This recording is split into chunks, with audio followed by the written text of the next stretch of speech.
الرحمن الرحیم قل یا عبادی الذین اسرفوا علی انفسهم لا تقنطوا من رحمت اللہ ان اللہ یغفر الذنوب جميعا انہ هو الغفور الرحیم صدق اللہ العظیم۔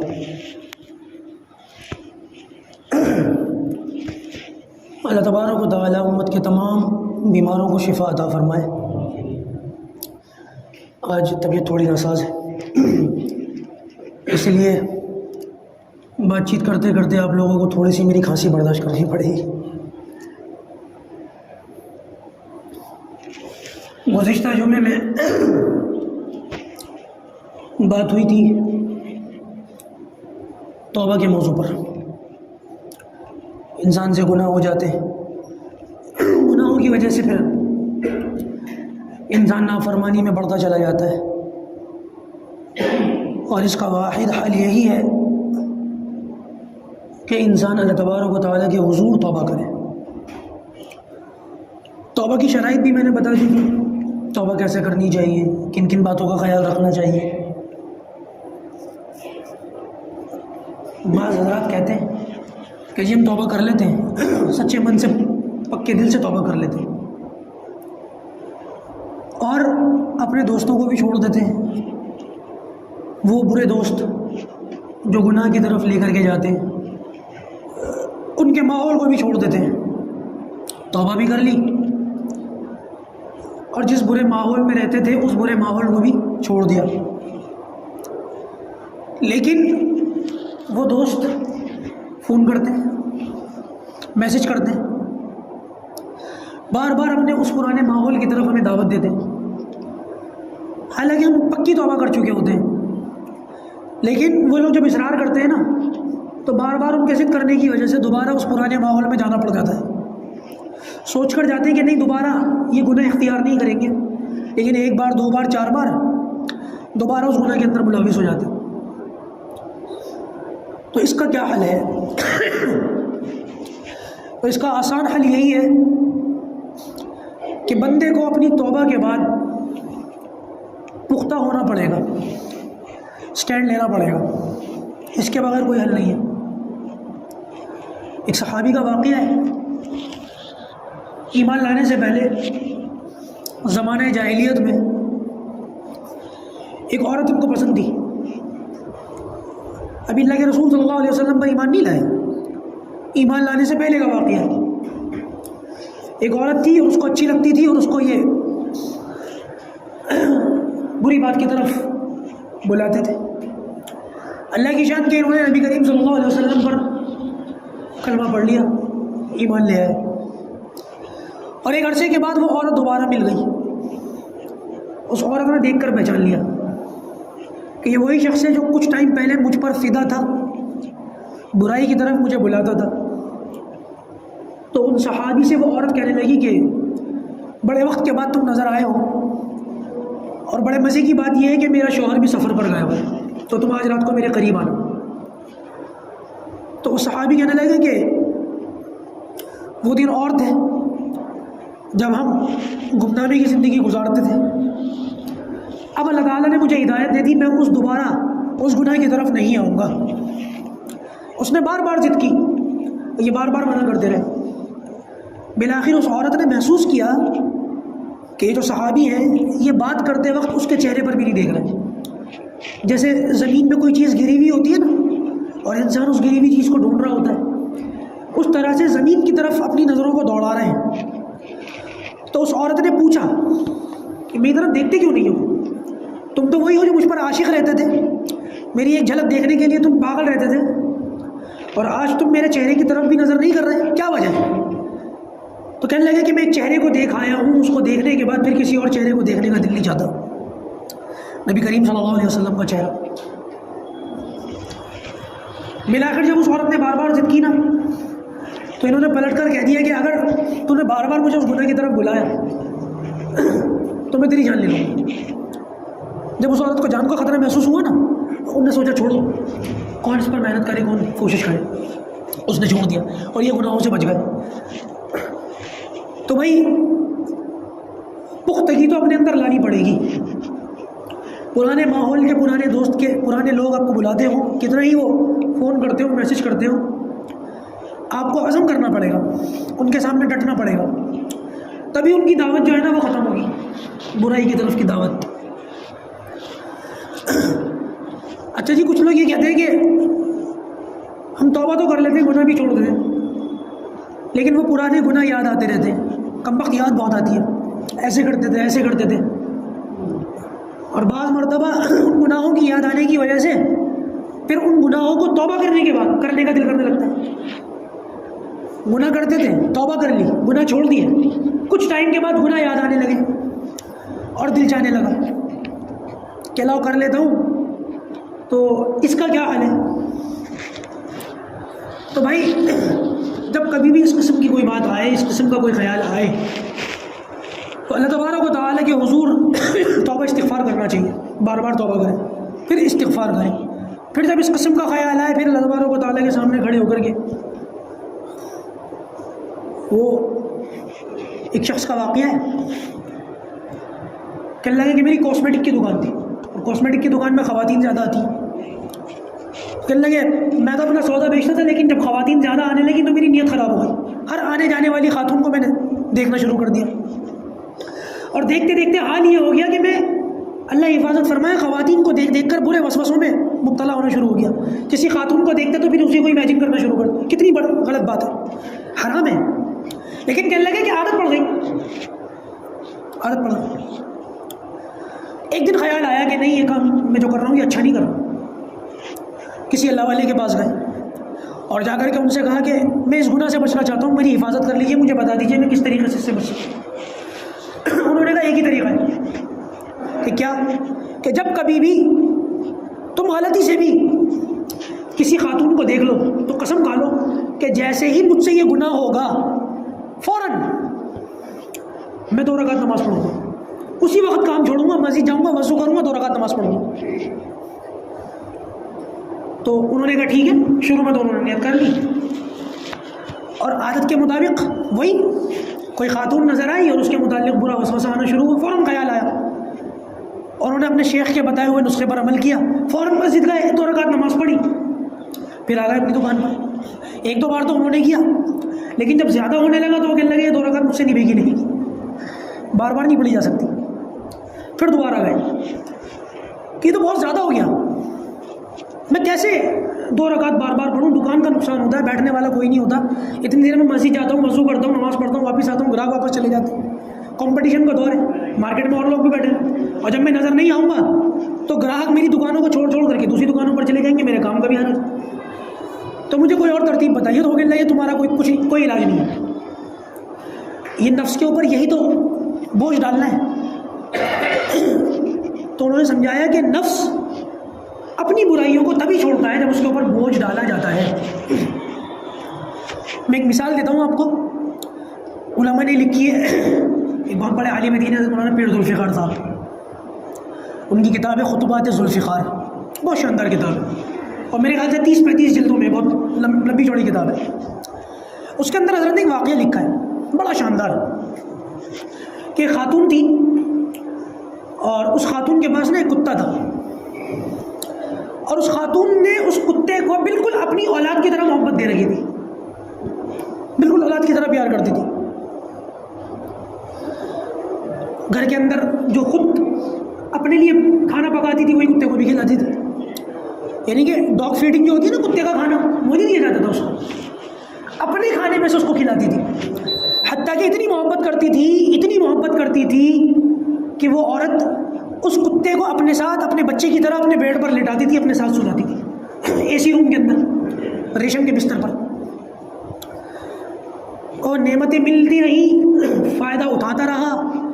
ہوتے ہوتے یہ ہوا کہ وہ جو کتا ہے نا وہ بگڑ گیا، مکھن کھا رہا ہے، گھی کھا رہا ہے، اور بیڈ پر سو رہا ہے، اور اے سی میں سو رہا ہے، تو بگڑ گیا. ہوا یہ کہ وہ مالکن بلائے تو مالکن کے بلانے کے پاس، اس کے پاس نہ جائے، مالکن بلائے میرے پاس آؤ، تو جیسے پہلے جاتا تھا پھدک کر کے اس طرح نہیں جاتا. اب علماء نے یہ باتیں کتابوں کے اندر لکھی ہیں، تو میں مثال کے طور پر بتا رہا ہوں، صلی اللہ ہماری حفاظت فرمائے کہ یہ معاملہ کیسا ہے.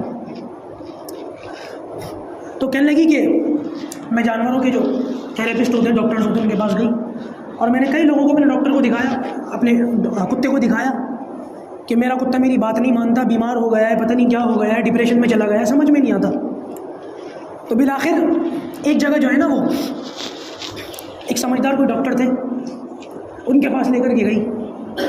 انہوں نے میرے ڈاگی کو اوپر سے نیچے تک دیکھا اور مجھ سے یہ کہا کہ بہن آپ کا جو کتا ہے نا یہ ٹھیک ہو جائے گا، بس اس کو ایک رات میرے پاس چھوڑ دیجیے، صبح لے جائیے۔ تو وہ کہنے لگی کہ میں اس سے اتنی محبت کرتی ہوں کہ میں اس کے بغیر 2 گھنٹے بھی نہیں گزار سکتی، پوری رات کیسے رہوں گی۔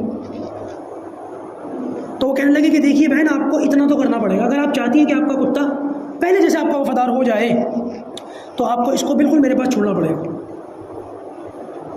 بالآخر آنکھوں میں آنسو لیے ہوئے اس خاتون نے بڑی محبتوں کے ساتھ اپنے کتے کو ڈاکٹر کے ہاتھ میں دیا اور چلی گئی۔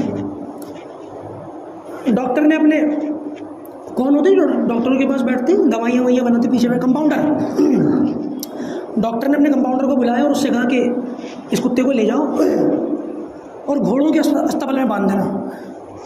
یہاں پر گھوڑے ہر وقت جو ہے وہ مچھر کاٹتے پیٹتے رہتے ہیں، گھوڑے ہکتے مودتے رہتے ہیں، اس گندگی میں اس کو بٹھانا اور ہر آدھے گھنٹے کے بعد جو ہے نا اس کو ہنٹروں سے مارنا اور پینے کے لیے صرف پانی دینا، کھلانا کچھ مت، پوری رات ایسی ٹریٹمنٹ جاری رکھنا۔ اللہ کی شان کہ وہ اس کو باندھ دیا گھوڑے کے استبل میں لے جا کر۔ اب وہ مچھر بھی کاٹ رہے ہیں، کھٹمل بھی کاٹ رہے ہیں، اور کہاں وہ ایئر کنڈیشن میں سوتا تھا اور مکھن کھاتا تھا، اور جب یہاں آیا تو ہر آدھے گھنٹے میں پٹائی بھی ہو رہی ہے، کھانے کو بھی کچھ نہیں مل رہا، پینے کو صرف پانی مل رہا ہے۔ تو پوری رات نا اس نے اپنی مالکن کو تلاش کیا اس اندھیرے استبل کے اندر، مالکن نظر نہیں آئی۔ جب صبح ہوئی، کلینک کے کھلنے کا ٹائم ہوا، ٹھیک 8 بجے مالکن اپنے نوکروں کے ساتھ گاڑی کے جو ہے نا اس پر کلینک کے دروازے پر گاڑی سے بھاگتی ہوئی آئی، where is my dog, where is my baby, یہی باتیں لکھی ہیں کتاب کے اندر، یہی الفاظ لکھے ہیں کتاب کے اندر، ویئر از مائی بیبی، میرا بچہ کہاں ہے، میرا بیٹا کہاں ہے۔ تو ڈاکٹر نے اس کمپاؤنڈر کو آواز لگائی کہ ذرا اس کو لے کر کے آنا۔ تو جیسے ہی وہ اس کو لے کر کے آیا اور پوری رات کا جو ٹریٹمنٹ اس کے سامنے تھا، اس کے بعد جیسے ہی اس نے اپنی مالکن کو دیکھا تو دوڑ کر چھلانگ لگا کر اس کی گود میں کود گیا۔ تو اس کی مالکن نے جو اپنے اس کا کتے کا بدلا ہوا بیہیویئر دیکھا نا، تو اس نے ڈاکٹر سے پوچھا کہ ڈاکٹر صاحب کیا کیا آپ نے؟ میں تو کئی لوگوں کے پاس اس کو لے کر کے گئی تھی، تو بڑا بگڑا ہوا تھا، کیا کیا آپ نے؟ تو ڈاکٹر نے بڑے اچھے عجیب الفاظ کہے، کہنے لگا کہ آپ اس کو اپنے بچے کی طرح ٹریٹ کرتی تھیں، VIP لائف یہ جی رہا تھا، ان نعمتوں سے فائدہ اٹھاتے اٹھاتے یہ خود کو مالک سمجھنے لگا تھا۔ مالک تم تھیں، نعمتیں تم اس کو دے رہی تھی، لیکن ان نعمتوں سے فائدہ اٹھاتے اٹھاتے یہ اتنا غافل ہو گیا کہ یہ بھول ہی گیا کہ میں نوکر ہوں یا یہ میری مالکن ہے، اور یہ تمہیں بھول کر اپنے آپ کو مالک سمجھنے لگا تھا۔ میں نے اس کی غلط فہمی دور کر دی بس۔ اب آگے کا واقعہ میں ذکر نہیں کروں گا، پیر ذوالفقار صاحب نے یہ واقعہ اپنی کتاب کے اندر کیوں لکھا، کیا سمجھانا چاہتے ہیں، عقل مند کو اشارہ کافی۔ تو نعمتوں کی وجہ سے نا بعض مرتبہ انسان غافل ہو جاتا ہے، اتنا غافل ہو جاتا ہے کہ اپنے مالک کو بھول جاتا ہے اور سوچنے لگ جاتا ہے کہ میں ہی مالک ہوں، موت تک کو بھول جاتا ہے، آخرت تک کو بھول جاتا ہے، اپنے انجام کو بھول جاتا ہے۔ اس وجہ سے انسان نافرمانیوں کے اندر بڑھتا چلا جاتا ہے، حتیٰ کہ اگر اس کو خیال نہ آئے اور بہت زیادہ آگے بڑھ جائے نا تو اللہ حفاظت فرمائے واپس آنے کا بھی کوئی موقع نہیں ملتا پھر۔ اس لیے ضرورت اس بات کی ہے کہ انسان صبح شام غور و فکر کرتا رہے۔ اچھا، ہم لوگوں میں مجھ سمیت ہم سب روزانہ ہم اپنے بستر پر جاتے ہیں، سوتے ہیں، کیا کبھی ایسا ہوا ہے کہ رات کو سوتے وقت 10 منٹ ہم نے اس کام کے لیے نکالے ہوں؟ آج سے نکالنا 10 منٹ نکالے ہوں اور اپنی انگلیوں پر اپنے اعمال گنے ہوں کہ آج صبح اٹھنے کے بعد سے لے کر اب رات ہونے تک کتنے میں نے نیک کام کیے، اپنی نیکیوں کو اپنے دائیں ہاتھ پر گنے۔ ہاں جی، نماز بھی پڑھی ہے، الحمدللہ صدقہ بھی کیا ہے، فلاح کو راستہ بھی دکھایا ہے، راستے سے کوئی تکلیف دہ چیز بھی، آپ ان نیکیوں کو گنے۔ اور دلوں کا حال تو اللہ تعالیٰ جانتا ہے نا، صبح سے لے کے شام تک، رات کو سونے تک، واپس اپنے بیڈ پر آنے تک آپ اپنے بائیں ہاتھ پر اپنے برے اعمال بھی گنے، گالی بھی دی تھی، جھوٹ بھی بولا تھا، ہاں بھائی کسی کی غیبت بھی کی تھی۔ آپ اس طریقے سے اپنے برے اعمال کو نوٹ کریں، آپ کو پتہ چل جائے گا آپ کی زندگی کیسی گزر رہی ہے۔ 1-2 دن کر کے دیکھ لیں، یہ کام میں نہیں کہتا روز کریں، 1-2 دن کر کے دیکھ لیں، انشاءاللہ ہم میں سے ہر ایک کی حقیقت ہمارے اوپر خود کھل جائے گی۔ کہ ہم کس طریقے کی زندگی گزار رہے ہیں. کیا اللہ تبارک و تعالیٰ کو راضی کر کے ہم زندگی گزار رہے ہیں یا اللہ تبارک و تعالیٰ کو ناراض کر کے ہم زندگی گزار رہے ہیں؟ میرے کہنے سے ایک بار یہ کام کر کے دیکھیں. آج کریں گے نا انشاءاللہ, خلاصہ سامنے آئے گا آپ کے کہ ہم کیا کر رہے ہیں, کیسی زندگی گزار رہے ہیں.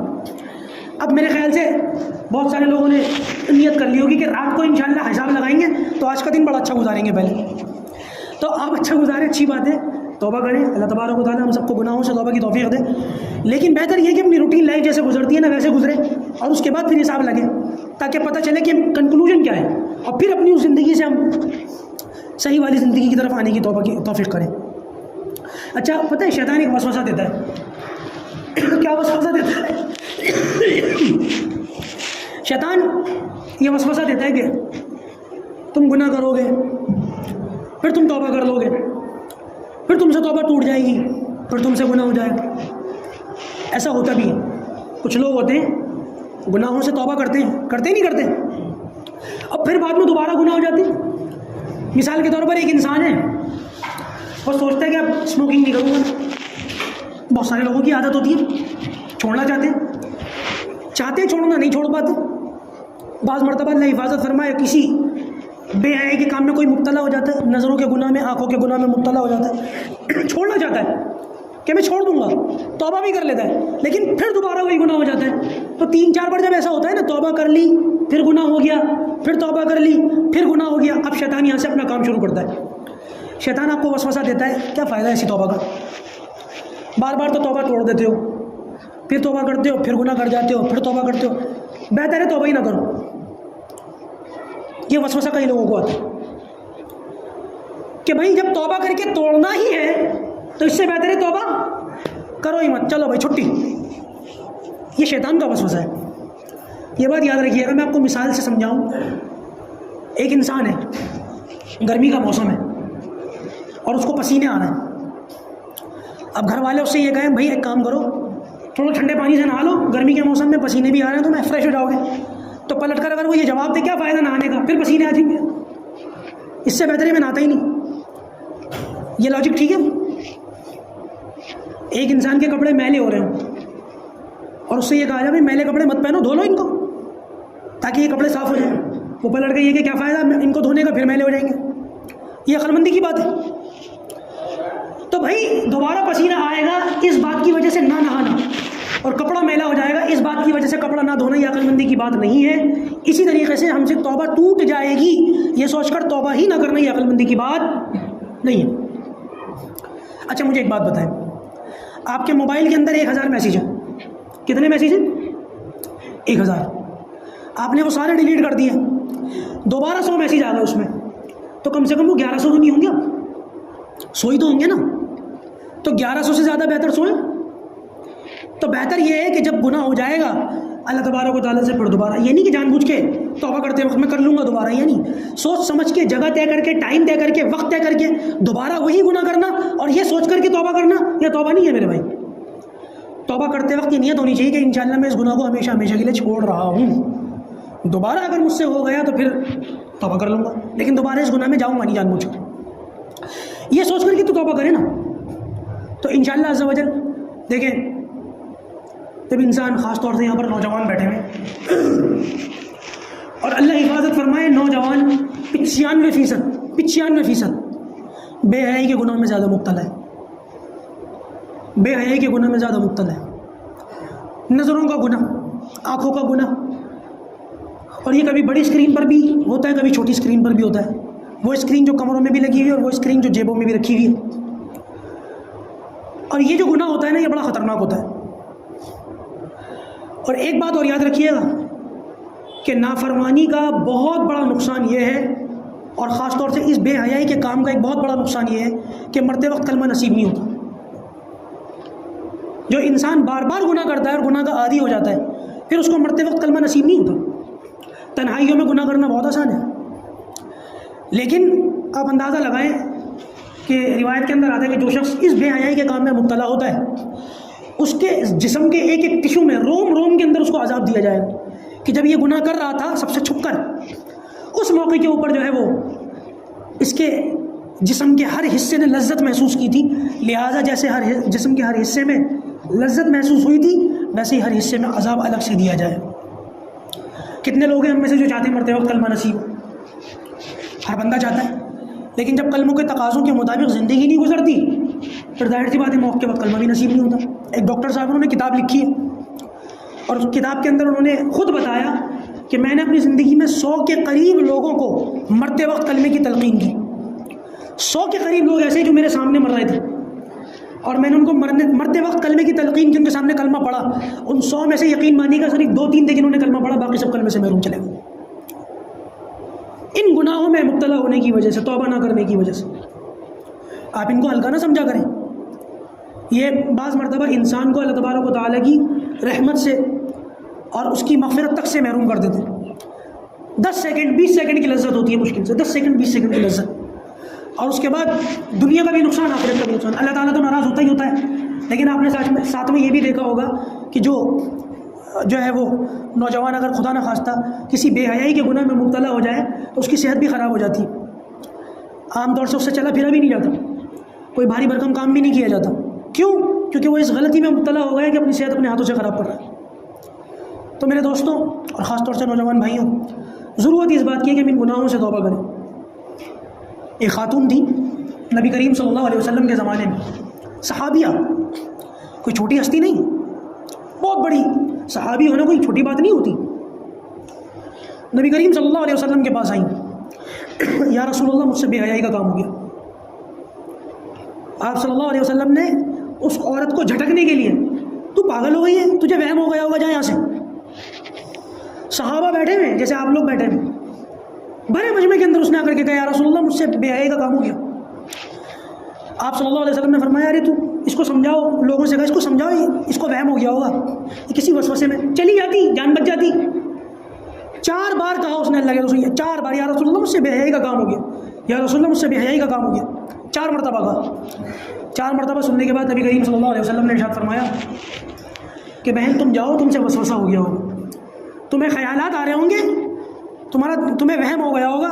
4 مرتبہ کہنے کے بعد بھی جب اس خاتون نے نبی کریم صلی اللہ علیہ وسلم کی زبان سے یہ الفاظ سنے تو کہنے لگی، یا رسول اللہ خدا کی قسم مجھے وہم نہیں ہوا، میں حاملہ ہوں، پریگننٹ ہوں، اس گناہ کی وجہ سے۔ تو نبی کریم صلی اللہ علیہ وسلم نے یہ بات سننے کے بعد ارشاد فرمایا کہ جاؤ، جو بچہ ہے اس کو پیدا کرو، جب وہ پیدا ہو جائے گا تب آ جانا۔ آنکھوں میں آنسو لے کر روتی ہوئی واپس گھر چلی گئی۔ یہ کوئی انعام لینے تھوڑی آ رہی تھی، سزا لینے آ رہی تھی۔ اس کے باوجود حالت یہ کہ یا رسول اللہ مجھے پاک کر دیجیے، مجھ سے گناہ ہو گیا، مجھے بچا لیجیے۔ جانتی تھی نا کہ آخرت کا گناہ کتنا بڑا ہے، آخرت کی رسوائی کتنی بڑی ہے۔ 4 عذاب بے حیائی کے کاموں میں جو لگتا ہے اس کو 4 عذاب آخرت میں دیے جائے گی۔ اللہ ہم سب کی حفاظت فرمائے۔ سب سے پہلا عذاب، جب آخرت میں سب لوگوں کو لباس پہنایا جائے گا، کپڑے پہنائے جائیں گے، تو اللہ کے حکم سے ایک ہوا چلے گی، اور دنیا کے اندر جو لوگ بے حیائی کے کاموں میں مبتلا تھے اس ہوا کی وجہ سے ان لوگوں کے کپڑے اڑ جائیں گے، وہ ننگے کھڑے ہوں گے قیامت کے دن۔ میدان محشر میں ساری دنیا دیکھ رہی ہوگی، سب لوگوں نے کپڑے پہن رکھے ہوں گے، یہ ننگے ہو جائیں گے، ان کے کپڑوں سے لباس اتر جائے گا اس ہوا کے چلنے کی وجہ سے۔ دوسرا عذاب یہ دیا جائے گا کہ اللہ تبارک و تعالیٰ اس کو محبت کی نظر سے نہیں دیکھیں گے جو بے حیائی کے کام میں مبتلا تھا۔ تیسرا عذاب اس کو یہ دیا جائے گا کہ اللہ تبارک و تعالیٰ جہنم کی دیواروں میں اس کو اس کے پستانوں کے بل لٹکا دیں گے، جیسے مرغے کو روسٹ کرنے کے لیے لٹکایا جاتا ہے۔ اور چوتھا عذاب یہ دیا جائے گا کہ ایک وادی ہے، اس وادی کے اندر صرف بچھو ہی بچھو ہیں، اور وہ بچھو اس کو کاٹیں گے اور جسم کے ہر حصے کے اندر کاٹیں گے، جیسے کہ میں نے تھوڑی دیر پہلے بتایا کہ جب یہ گناہ کرتا تھا تو پورے جسم کے اندر اس کی انجوائمنٹ محسوس ہوتی تھی، آج اللہ تبارک و تعالیٰ اس کو یہ عذاب دیں گے۔ یہ 4 نقد عذاب ہیں قیامت کے دن بے حیائی کے کاموں میں مبتلا ہونے والوں پر۔ اللہ ہم سب کی حفاظت فرمائے۔ یہ بے حیائی کا گناہ بہت بڑا ہے، ہمارے معاشرے کے اندر ایک بہت بڑی وبا کی بیماری کی طرح پھیل گیا ہے۔ تو چلی گئی واپس۔ اب 9 مہینے کا عرصہ بہت بڑا عرصہ ہوتا ہے بچی کی پیدائش کے بعد، یہ چاہتی تو کہیں چلی جاتی، کہیں غائب ہو جاتی، لیکن نہیں، پتہ نہیں 9 مہینے کیسے گزارے ہوں گے۔ وہ جانتی تھی کہ آخرت کی رسوائی سے دنیا کی رسوائی اچھی، حالانکہ جب میں نبی کریم صلی اللہ علیہ وسلم کے پاس جاؤں گی اور گڈھا کھودا جائے گا، مجھے گڈھے میں اتارا جائے گا، پھر مجھے پتھر مارے جائیں گے، میرے ماں باپ بھی دیکھیں گے، میرے خاندان والے بھی دیکھیں گے، میرے برادری والے بھی دیکھیں گے، سب کی بے عزتی ہوگی، پتہ نہیں لوگ کن نظروں سے میرے گھر والوں کو دیکھیں گے، میری بھی بے عزتی، میرے گھر والوں کی بھی بے عزتی، لیکن وہ جانتی تھی کہ یہ بے عزتی اچھی آخرت کی رسوائی سے۔ بالآخر بچہ پیدا ہو گیا، بچے کو گود میں لے کر کے آئیں گے، یا رسول اللہ مجھے پاک کر دیجیے، مجھ سے بے حیائی کا کام ہو گیا۔ اس وقت بھی نبی کریم صلی اللہ علیہ وسلم کو موقع دیا، آپ نے فرمایا جاؤ بچے کو دودھ پلاؤ، اور تب تک دودھ پلاؤ جب تک یہ اپنی خوراک پر نہ آ جائے۔ پھر موقع دیا، پھر بچے کو لے کے چلی گئی، 2 سال تک بچے کو دودھ پلایا، اور 2 سال کے بعد یہ جو بھی مدت تھی اس بچے کو دودھ پلانے کی، اس کے بعد اس بچے کو گود میں اٹھا کر کے واپس آئی ہیں، اور اس بچے کے ہاتھ میں روٹی کا ٹکڑا دے کر کے لائی ہیں، اشارہ ہے اس بات کی طرف کہ یا رسول اللہ اب یہ بچہ اپنی غذا خود کھا سکتا ہے۔ اور آ کر کے اس مرتبہ بڑی زار و قطار روئیں گے، یا رسول اللہ خدا کے واسطے مجھے پاک کر دی، خدا کے واسطے میں اتنے ٹائم سے 3-4 سال سے اس گناہ کا بوجھ اپنے کندھوں پر محسوس کر رہی ہوں، مجھ سے برداشت نہیں ہوتا۔ آپ دیکھیں کہ پہلے 3-4 بار اس نے اقرار کیا، آپ صلی اللہ علیہ وسلم نے اس کو وہم کہہ کر کے واپس کیا، نہیں مانی، پھر آپ نے بچے کی پیدائش تک کا موقع دیا، واپس بھیجا، نہیں مانی، پھر دودھ پلانے تک کا موقع دیا، واپس بھیجا، نہیں مانی، پھر آ گئی، یا رسول اللہ مجھے آخرت کی رسوائی سے بچا لیجیے۔ میرے دوستوں، اگر کوئی نوجوان کسی اکیلے کمرے میں لائٹ وغیرہ بند کر کے اپنے موبائل کی اسکرین پر کچھ دیکھ رہا ہو، اور جیسی کمرے کے اندر کوئی انٹر ہو جائے نا، فوراً ڈر جاتا ہے، موبائل بند کر دیتا ہے، اٹھ کے بیٹھ جاتا ہے، کپڑے ٹھیک کرنے لگ جاتا ہے۔ مخلوق کا تو اتنا ڈر ہے، اور جو اللہ تبارک و تعالیٰ ہر وقت دیکھ رہا ہے اس کا کوئی ڈر ہی نہیں، اس کا خیال ہی نہیں۔ بالآخر نبی کریم صلی اللہ علیہ وسلم نے صحابہ کرام کو حکم دیا کہ اللہ کے حکم کو پورا کرو، لے جاؤ اس خاتون کو، اس کے بچے کو اس کے گھر والوں کے حوالے کرو اور اس کو سنسار کر دو۔ تو جب اس خاتون کو سزا دی جا رہی تھی، زنا کی سزا دی جا رہی تھی، تو ایک صحابی کے منہ سے کوئی بات ایسی نکل گئی اس خاتون کے لیے جو بڑی ناگوار تھی، نبی کریم صلی اللہ علیہ وسلم نے سن لی۔ آپ صلی اللہ علیہ وسلم نے بڑے غصے میں فرمایا کیا کہہ رہے ہو، اس خاتون کو ایسے کہہ رہے ہو، تم جانتے بھی اس نے کیسی توبہ کی ہے؟ اس خاتون نے ایسی توبہ کی ہے کہ اگر اس کی توبہ سارے مدینے میں تقسیم کر دی جائے تو سب لوگوں کی بخشش ہو جائے۔ میرے دوستوں، ہر وقت ڈرتے رہنا چاہیے، ہر وقت خیال کرتے، کب پتہ نہیں کس کا معاملہ آ جائے، کچھ نہیں پتہ۔ اللہ ہماری حفاظت فرمائے۔ دیکھیے دنیا کے اندر جو ہے نا، لوگوں کے آنے کا جو سلسلہ ہے نا، وہ ایسا ہے کہ پہلے باپ آتا ہے، اس کے بعد پھر اس کا بیٹا آتا ہے، پھر اس کے بعد پھر اس کا پوتا آتا ہے۔ دنیا میں کبھی بھی اس نظام سے ہٹ کر کوئی پیدا نہیں ہوا، ہمیشہ باپ پہلے پیدا ہوتا ہے، بیٹا اس کے بعد پیدا ہوتا ہے۔ کبھی ایسا ہوا کہ بیٹا پہلے آ گیا ہو باپ بعد میں آیا ہوا ہے کبھی دنیا میں ایسا؟ آج تک کبھی نہیں ہوا۔ تو دنیا میں آنے کا یہی پروسیس ہے، یہی نظام ہے کہ پہلے بڑا آئے گا، پھر اس سے چھوٹا آئے گا، پھر اس سے چھوٹا آئے گا، اور پھر اس سے چھوٹا آئے گا۔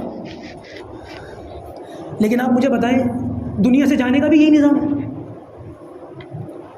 ہم نے دیکھا ہے نا کہ بوڑھے آدمی بیٹھے رہ جاتے ہیں، ایڑیاں رگڑ رہے ہوتے ہیں، موت مانگ رہے ہوتے ہیں، موت نہیں آتی، ایسے بیمار اور اپاہج ہو جاتے ہیں، اور عمر کے ایسے درجے پر پہنچ جاتے ہیں، کہتے ہیں یا اللہ مجھے جو ہے میری آنکھ بند کر دے، مجھے مکتی دے دے، اس طریقے کے الفاظ استعمال کرتے ہیں۔ اور اسی گھر کا نوجوان 18-20 سال کا جس نے بھی زندگی کی باہر بھی نہیں دیکھی ہوتی، اس کا جنازہ اٹھ جاتا ہے اس بوڑھے کے ساتھ جو موت مانگ رہا ہوتا ہے۔ ابھی اس کا باپ زندہ ہے، اس کا دادا زندہ ہے، اور یہ مر گیا۔ دنیا سے جانے کا وہ نظام نہیں ہے جو دنیا میں آنے کا نظام ہے، ورنہ ہر ایک کو پتہ ہوتا ہے کہ ابھی تو دادا بیٹھے ہیں، پھر ابا بیٹھے ہیں، آرام سے توبہ کر دیں گے، کوئی مسئلہ نہیں ہے، کوئی ٹینشن کی بات ہی نہیں ہے۔ لیکن اللہ تبارک و تعالیٰ نے یہ ڈیل نہیں دی۔ مرنے کا جو وقت ہے وہ متعین نہیں ہے، کب کس کو کس حال میں موت آئے کچھ نہیں کہا جا سکتا۔ اور بزرگوں کی طرف سے یہ باتیں بھی کہی جاتی ہیں کہ انسان کو موت نہ اس حال میں آتی ہے جس حال میں اس کی زندگی گزرتی ہے، انسان کو موت اسی کیفیت میں آتی ہے جس کیفیت میں اس نے ساری زندگی گزاری ہے۔ خطبات اسلم ایک کتاب ہے، طالب علمانہ دور میں پڑھی تھی میں نے، اس کا واقعہ اچانک یاد آ گیا مجھے۔ ایک شخص تھا اور وہ کپڑا بیچتا تھا، پرانے زمانے کی بات ہے جب کپڑا سستا ملتا تھا، تو جرمن کا جاپان کا کپڑا بیچتا تھا وہ، اور صبح سے شام تک ایک ہی آواز لگاتا تھا، جرمن جاپان 10 روپے، جرمن جاپان 10 روپے، جرمن جاپان 10 روپے۔ ساری زندگی ایسی گزری اس کی، جرمن جاپان 10 روپے، جرمن جاپان، یعنی جرمن کا کپڑا جاپان کا کپڑا 10 روپے میں لے لو۔ اللہ کی شان کے جب وہ اس کے موت کا وقت قریب آیا اور اس کے وارث اس کے آس پاس بیٹھے اور چاروں طرف اس کے بیٹے بیٹھے اور اس سے کہا کہ اس والد صاحب کے برابر میں بیٹھ کے کلمہ پڑھو. یہ بات یاد رکھیے گا، جب کوئی مر رہا ہو نا تو اس کو کلمہ پڑھنے کا حکم مت دو. کوئی شخص جس کی جان نکل رہی ہو، وہ نزا کے عالم میں بیچارہ، پتہ نہیں اس کی زبان سے کیا بات نکل جائے، اس کے آس پاس بیٹھ کر ہلکی آواز میں اس کو سنائی دے، صرف اتنی آواز میں کلمہ پڑھنا شروع کر دو. اس کو کہتے ہیں کلمے کی تلقین کرنا. اس سے یہ مت کو کلمہ پڑھ لے بھائی، کلمہ پڑھ لے، خدا نہ خواستہ اس موقع پر اس کی زبان سے کیا نکل جائے. اس لیے علماء نے منع فرمایا کہ جو شخص اس دنیا سے جا رہا ہو اس کو کلمے کا حکم دینے کے بجائے کلمے کی تلقین کرنی چاہیے. اور تلقین کرنے کا کیا مطلب ہے؟ اس کے آس پاس بیٹھ کر ہلکی بلند آواز میں لا الہ الا اللہ محمد رسول اللہ، لا الہ الا اللہ محمد رسول اللہ، یہ پڑھنا شروع کر دو. اور جب مرنے والا جو اس دنیا سے جا رہا ہو وہ کلمہ پڑھ لے، خاموش ہو جاؤ، پھر کچھ مت بولو. اور اگر پھر وہ دنیا کی کوئی بات کر لے پھر دوبارہ کلمہ پڑھنا شروع کر دو. کوشش یہ کرو کہ اس کا آخری زبان سے نکلنے والا کلمہ کیا ہو؟ لا الہ الا اللہ محمد رسول یہ ہو. اللہ تعالی ہم سب کو اس دنیا سے جانے سے پہلے یہ کلمہ پڑھنے کی توفیق عطا فرمائے. تو لکھا اس شخص کے بارے میں کہ جب اس کے گھر والوں نے اس کے چاروں طرف بیٹھ کر اس کا کلمہ پڑھنا شروع کرا، لا الہ الا اللہ محمد رسول اللہ، اللہ حفاظت فرمائے، اللہ حفاظت فرمائے، وہی اس کی زبان سے نکلا جو ساری زندگی کہتا تھا کہ جرمن جاپان دسو. ساری زندگی زبان سے یہی نکلا، یہی دل میں بیٹھ گیا، مرتے وقت بھی زبان سے یہی نکلا. ہم کیا کیا باتیں کرتے ہیں اپنے ٹھیوں پر بیٹھ کر، اپنے کمروں میں بیٹھ کر، اپنے راستوں میں کھڑے ہو کر. ذرا غور تو کریں، کوئی ماں کی گالی دے رہا ہے، کوئی بہن کی گالی دے رہا ہے. اور خدا کے بندوں، خدا نہ خواستہ مرتے وقت بھی یہ ماں بہن کی گالیاں نکلنے لگی تو ہمارے مرنے کے بعد بھی سالوں تک لوگ ہمیں اس بات سے یاد کریں گے کہ مرتے وقت وہ گالیاں دے کے گئے اجدادوں سے. سوچو تو صحیح، غور و فکر تو کرو. ایک ایمان والا ہو اور اللہ نہ کرے مرتے وقت اگر اللہ تبارک و تعالیٰ سب کے پردے رکھے، ہم میں سے کوئی توت کا دلاوا نہیں ہے، مجھ سمیت ہم سب گناہ گار ہیں، فاسق ہیں، فاجر ہیں، اللہ تعالیٰ کے نافرمان ہیں، لیکن اللہ ہم سب کے پردے رکھے. خدا نہ خواستہ اگر اللہ تعالیٰ نے کسی کا پردہ کھول دیا کیسی رسوائی ہوگی. لوگ مٹی تک دینا پسند نہیں کریں گے ہماری خبر پر آ کر. لوگ تو کہتے تھے ہم تو اس کو بڑا اچھا سمجھتے تھے، بڑا نیک سمجھتے تھے، متقی پارسا سمجھتے تھے، یہ ایسا نکلا. تو خدا کے بندو اس بات پر غور کرنا کہ انسان جیسی زندگی گزارتا ہے نا اور جس ماحول میں رہتا ہے اور جو باتیں زبان سے اکثر نکالتا ہے، مرتے وقت بھی اس کی زبان سے وہی کلمے جاری ہوتے ہیں، وہی باتیں نکلتی ہیں. ایک چھوٹا سا واقعہ بیان، ٹائم ہو گیا ہے ابھی ہے، مجھے بتا دیجیے گا کیونکہ میں بات کرتا رہتا ہوں، اس کی آواز پر میری توجہ نہیں جاتی، پھر آپ کہیں گے کہ نام، تو مجھے بتا دیجیے گا، ٹھیک ہے. حضرت سلیمان علیہ السلام اللہ تبارک و تعالیٰ کے بڑے جلیل القدر پیغمبر تھے. اللہ تعالیٰ نے کو نبوت کے ساتھ ساتھ بہت بلند شان عطا فرمائی تھی. جناتوں پر، ہواؤں پر اور چڑیا اور جانوروں پر بھی اللہ تبارک و تعالیٰ نے ان کو بادشاہت دی تھی، جس سے جو چاہتے تھے کام کروا لیا کرتے تھے. لکھا کہ شام جو آج کل فلسطین کے نام سے مشہور ہے، اس زمانے میں جو بیت المقدس اور مصر اور کیا کہتے ہیں اس کو، ایجپٹ، سیریا اور آج کا جو فلسطین ہے اور اسرائیل ہے، یہ 4-5 ملک جو ہے نا، اس زمانے میں یہ چاروں پانچوں ایک ہی نام سے جانے جاتے تھے، ملک شام کے نام سے. تو ان کا حضرت سلیمان علیہ السلام کا جو حکومت کا جو تخت تھا نا، دارالحکومت تھا، وہ شام کے اندر تھا. لکھا کتابوں کے اندر کہ ایک شخص ہندوستان کا تھا، اس زمانے کا ہندوستان، اور حضرت سلیمان علیہ السلام کا درباری تھا، ان کے دربار میں بیٹھتا تھا. تو ایک مرتبہ جو ہے نا، اللہ تعالیٰ نے موت کے فرشتے کو حکم دیا کہ جو ہندی ہے نا ہندوستان کا، اس کی روح ابھی کچھ سیکنڈ میں ہندوستان کے اندر ہی روح قبض کرنی ہے اس کی. اور وہ بیٹھا ہوا تھا شام کے اندر. تو اللہ کی شان، پیغمبر تو پہچانتے کون سا فرشتہ ہے، کس کام سے آیا ہے. تو ملک الموت جو موت کا فرشتہ ہے سلیمان علیہ السلام کے دربار میں آیا، اور آ کر کے ایک تو ملک الموت کتنی خطرناک چیز ہے، اور اوپر سے وہ بندہ جو سلیمان علیہ السلام کے دربار میں ان کا درباری بن کے بیٹھا ہوا ہے، اس کو جب دیکھا نا قہر کی نگاہ سے، تو اس نے دیکھ لیا کہ کوئی خوفناک مخلوق ہے جو مجھے دیکھ رہی ہے بدلی ہوئی نظروں سے. اس کے اوپر ایسی دہشت طاری ہوئی، اس نے سلیمان علیہ السلام سے کہا کہ اللہ کے رسول، آپ سے گزارش ہے، ہوائیں آپ کی ہیں اور ہر چیز پر آپ کی حکومت ہے، آپ سے گزارش کرتا ہوں آپ ہوا کو حکم دیں کہ یہ ہوا چل جائے جلدی سے اور مجھے میرے ہندوستان، میرے گھر پہنچا دیں، مجھے گھبراہٹ ہو رہی ہے. انہوں نے جب بار بار منت خوشامد کی نا، تو سلیمان علیہ السلام نے ہوا کو حکم دیا، اور ہوا اس کو 1 سیکنڈ میں اڑا کر کے شام سے ہند لے آئی. اور تھوڑی دیر کے بعد ملک الموت آتے تو سلیمان علیہ السلام نے اس سے پوچھا. وہ جو درباری یہاں بیٹھا ہوا تھا انہوں نے اس کو اتنی خطرناک اور قہر کی نگاہوں سے دیکھا کہ وہ ڈر گیا, اور اس نے کئی بار ضد کی کہ مجھے میرے گھر پہنچا دیجیے. تو مجھے اس کے گھر بھیجنا پڑا. اس کو کیوں دیکھ رہے تھے؟ تو کہنے لگے کہ اللہ تعالیٰ نے مجھے حکم دیا تھا کہ تھوڑی دیر کے بعد اس کی روح ہندوستان سے قبض کرنی ہے, اور میں دیکھ رہا تھا کہ بیٹھا ہوا آپ کے پاس شام کے اندر ہے, تو میں غور سے یہی دیکھ رہا تھا یہی کوئی اور ہے, اور میرے دیکھنے کی وجہ سے اس نے آپ سے یہ کہا کہ مجھے وہاں بھیج دو, اور روح اس کی وہیں قبض ہونی تھی جہاں اس کو آپ نے بھیجا تھا. تو جیسے ہی آپ نے اس کو وہاں بھیجا, اللہ کا حکم آگے اس کی روح قبض کر لو, میں نے وہیں اس کی روح قبض کر لی جہاں پر اللہ تعالیٰ کا حکم تھا. مہلت نہیں ملے گی, یہ بات یاد, 1 سیکنڈ کی مہلت نہیں ملے گی. اگر غیب کی چیزیں ظاہر ہونی شروع ہو گئیں اور موت کا فرشتہ سامنے ظاہر ہو گیا, تو بعض کتابوں کے اندر ملتا ہے کہ مرتے وقت لوگوں نے کہا ایک کلمہ پڑھنے کی کوئی اجازت نہیں, کوئی اجازت نہیں. تو اس سے بہتر یہ ہے کہ ہم صبح شام روزانہ اپنی جو فائل ہے نا اس کو صاف کرتے رہا کریں. صبح بھی توبہ کیا کریں, شام کو بھی توبہ کیا کریں. اللہ تبارک و تعالی ہم سب کے تمام چھوٹے بڑے گناہوں کی بخشش فرمائے. وآخر دعوانا الحمد للہ رب العالمین.